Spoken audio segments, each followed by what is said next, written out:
Hello दोस्तों, कैसे हो आप दोस्तों। आज आपको बताने वाले ईपीएस 95 पेंशन से संबंधित एक और नई जानकारी, नया अपडेट हम आपको देंगे इस वीडियो के माध्यम से। ठीक है, तो दोस्तों ईपीएस 95 पेंशन से संबंधित बड़ी खुशखबरी आ रही है। यहाँ पर ईपीएस 95 पेंशन संबंधित जो नया अपडेट है उसकी जानकारी इस वीडियो के माध्यम से बताएंगे हम आपको। और आपको हम ये अवगत करा देते हैं कि हम हमारे चैनल के माध्यम से जो भी ईपीएस 95 से पेंशन से बढ़ोतरी से संबंधित हो, या फिर एरियर से संबंधित हो, या फिर आपका ओपीएस से संबंधित है जो ओल्ड पेंशन है उससे संबंधित जो भी जानकारी आती है, या एनपीएस से संबंधित हो जो भी जानकारी मिलती है, वह अपडेट हम आपको हमारे चैनल के माध्यम से आपको अपडेट देते रहते हैं हम। तो दोस्तों आपसे बस एक रिक्वेस्ट है कि अगर आप हमारे इस चैनल पर नए हो ना, तो प्लीज़ चैनल को सब्सक्राइब जरूर कर लेना, क्योंकि ईपीएस 95 से संबंधित जो भी नया अपडेट आता है वह हमारे चैनल के माध्यम से हम आपको देते रहेंगे। तो चलिए दोस्तों, वीडियो के अंदर आपको पूरा प्रोसेस समझा देते हैं, नया अपडेट क्या है। EPS 95 pension hike update. कर्मचारी की हुई मौज, पेंशन में 12,500 रुपये की बढ़ोतरी। देखें यह अपडेट कौन सी है, तो आपको बताएंगे पूरा वीडियो के अंदर पूरी जानकारी देंगे कि ईपीएस 95 पेंशन हाइक अपडेट जो आया है उसमें कर्मचारियों को 12,500 रुपये की बढ़ोतरी करने निकल कर आ रहा है कि ईपीएस 95 पेंशन हाइक अपडेट। कर्मचारी की हुई मौज, पेंशन में 12,500 रुपये की बढ़ोतरी। देखें अपडेट। सरकार ने कर्मचारी पेंशन योजना 1995 के पेंशन धारकों के लिए एक महत्वपूर्ण बदलाव की घोषणा की है। इस बदलाव के तहत पेंशन योग्य वेतन की अधिकतम सीमा को बढ़ाने की योजना बनाई गई है, जिससे कर्मचारी की मासिक पेंशन में वृद्धि होने जा रही है। वर्तमान समय में कर्मचारी पेंशन योजना 1995 के तहत पेंशन योग्य वेतन की अधिकतम सीमा 15,000 है। ठीक है, तो यहाँ पर पहले की जो दी गई सीमा वह 15,000 है। फिर यहाँ पर लिखा आ रहा है कि ईपीएस 95 पेंशन और हाइक पेंशन जो अपडेट है, हाइक अपडेट के अंदर जो दिया गया है पेंशन की जो हाइक के अंदर दिया गया है, लेकिन नए प्रस्ताव के मुताबिक इसे बढ़ाकर 25,000 करने की योजना बनाई जा रही है, जिसके कारण कर्मचारी की मासिक पेंशन में 12,500 तक की बढ़ोतरी हो सकती है। तो चलिए आपको ये सब कुछ बता देते हैं। कर्मचारी पेंशन योजना के अपडेट के बारे में अधिक विस्तार से आपको समझाते हैं। पेंशनर फंड कर्मचारी पेंशन योजना की वर्तमान स्थिति। कर्मचारी पेंशन योजना 1995 में कर्मचारी के लिए एक महत्वपूर्ण पेंशन योजना है, जिसे 1995 में संगठित क्षेत्र में काम करने वाले कर्मचारियों के लिए शुरू किया गया था।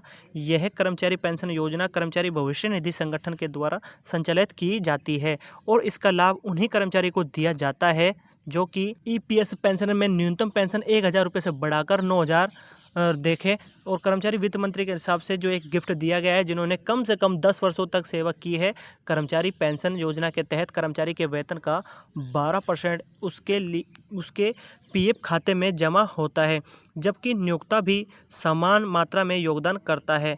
इस योगदान का एक हिस्सा जो 8.33% के हिसाब से पेंशन फंड में जमा होता है, जिससे कर्मचारी की पेंशन राशि में तय होती है। अब आगे बात कर लेते हैं एम्प्लॉय पेंशन स्कीम, जो कि पेंशन वृद्धि की गणना किस प्रकार से करते हैं वह आपको समझाते हैं। वर्तमान समय में नियमों के अनुसार पेंशन की गणना कर्मचारी के अंतिम 60 महीनों के औसत वेतन पर की जाती है। एक उदाहरण के तौर पर हम आपको समझाते हैं कि अगर आपकी मासिक सैलरी 15,000 है और आपने 35 साल तक सेवा की है, तो आपकी मासिक पेंशन 7,500 होती है। गणना के हिसाब से फार्मूला आपको समझाते हैं, जैसे कि मासिक पेंशन, ठीक है, बराबर जो होगा वह पेंशन योग्य वेतन एक्स सेवा और अवधि जो लगती है, अवधि जो भी लगेगी उसको। ठीक है, लेकिन अगर पेंशन योग्य वेतन को बढ़ाकर 25,000 किया जाता है, तो आपकी पेंशन भी बढ़कर 12,500 हो जाती है।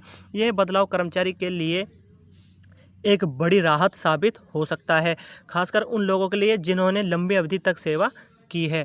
यहाँ पर बात निकल कर आती है ईपीएफओ उच्च पेंशन योजना की आवश्यकता। ठीक है, तो ईपीएफओ की जो उच्च पेंशन योजना है उसकी आवश्यकता कैसे पड़ी है, यहाँ पर हमको बता देते हैं। कई श्रमिक संघों ने यह मांगा कि पेंशन योग्य वेतन की अधिकतम सीमा को 15,000 से बढ़ाकर 25,000 किया जाना चाहिए। ऐसा इसलिए क्योंकि वर्तमान आर्थिक स्थिति में 15,000 की सीमा कर्मचारी की ज़रूरत को पूरा करने में असमर्थ है। इस प्रस्ताव को वित्त मंत्रालय के पास भेजा गया, जहां इस पर विचार किया जा रहा है। अगर इसे मंजूरी मिलती है तो लाखों पेंशन धारक को इसका सीधा लाभ मिलेगा। फिर बात कर लेते हैं एम्प्लॉय पेंशन स्कीम, निजी क्षेत्र के कर्मचारियों के लिए क्या राहत है। कर्मचारी पेंशन योजना के तहत न केवल सरकारी कर्मचारी बल्कि निजी क्षेत्र के कर्मचारी भी पेंशन लेने के हकदार हैं।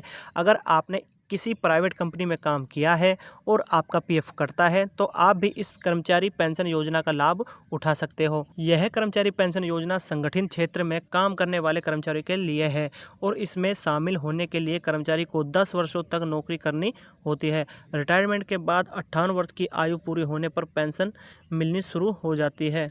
आगे आपको बता देते हैं कि पेंशन का जो फंड है, वर्तमान पेंशन में अधिकतम जो सीमा है वह बताते हैं आपको।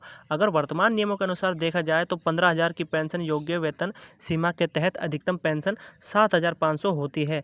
लेकिन इस पेंशन को बढ़ाने के प्रस्ताव के बाद अगर वेतन सीमा 25,000 कर दी जाती है तो पेंशन 12,500 हो जाती है।